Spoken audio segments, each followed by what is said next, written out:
भक्तों, आज हम चर्चा करेंगे पितृदोष पर। पितृदोष एक ऐसा दोष है जिसमें हमारे पूर्वजों के किए कर्मों का प्रभाव हमारे जीवन पर होता है। क्या आपको पता है पितृदोष क्या होता है और यह क्यों होता है? यह एक धार्मिक और पारंपरिक विषय है जिसमें हमारे पूर्वजों के किए कर्मों के प्रभाव को समझने की ज़रूरत है।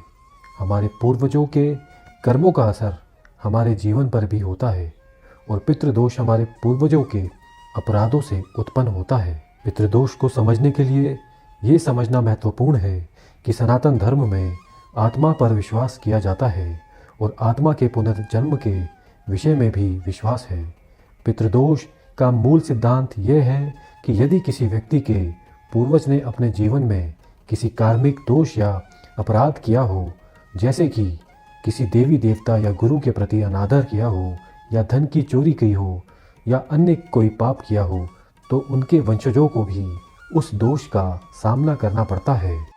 पितृदोष के प्रकार और लक्षण अलग अलग ज्योतिष शास्त्रों में अलग अलग बताए जाते हैं।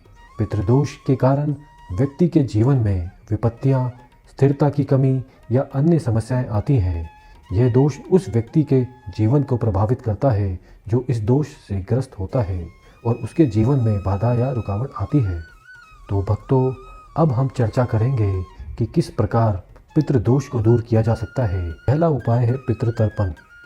पितृतर्पण एक धार्मिक प्रथा है जो सनातन संस्कृति में महत्वपूर्ण माना जाता है। यह एक विधि है जिसमें व्यक्ति अपने पूर्वजों यानी कि पितरों की आत्माओं को शांति और अनुग्रह प्रदान करता है। पितृतर्पण की विधि पूर्ण रूप से वेदों और शास्त्रों में वर्णित है। ये अमावस्या तिथि, पितृपक्ष और किसी अन्य समय पर भी किया जा सकता है, लेकिन पितृपक्ष में इसका महत्व अधिक होता है। पितृपक्ष सनातन संस्कृति में आत्माओं के पुनर्जन्म का समय माना जाता है और इस समय पर पितरों की श्राद्ध भी किए जाते हैं। पितृतर्पण के लिए व्यक्ति को जल या तर्पण के लिए उपयुक्त पदार्थ का प्रयोग करना होता है।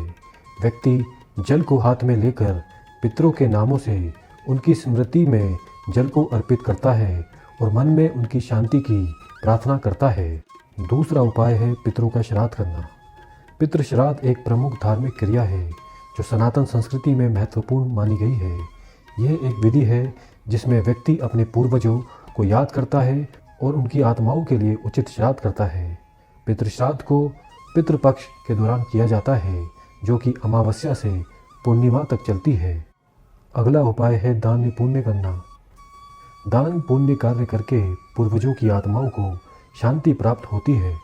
अगला उपाय है मंत्रों का जाप करना। पितृदोष से मुक्ति प्राप्त करने के लिए कुछ प्रमुख मंत्र हैं जो व्यक्ति नियमित रूप से जाप कर सकते हैं। पहला मंत्र है महामृत्युंजय मंत्र, दूसरा मंत्र है गायत्री मंत्र और तीसरा कुबेर मंत्र। तो भक्तों, इन उपायों का पालन करके व्यक्ति पितृदोष से मुक्ति प्राप्त कर सकता है। ध्यान रहे कि मंत्र जाप को नियमित रूप से और श्रद्धा के साथ किया जाना अनिवार्य है। धन्यवाद।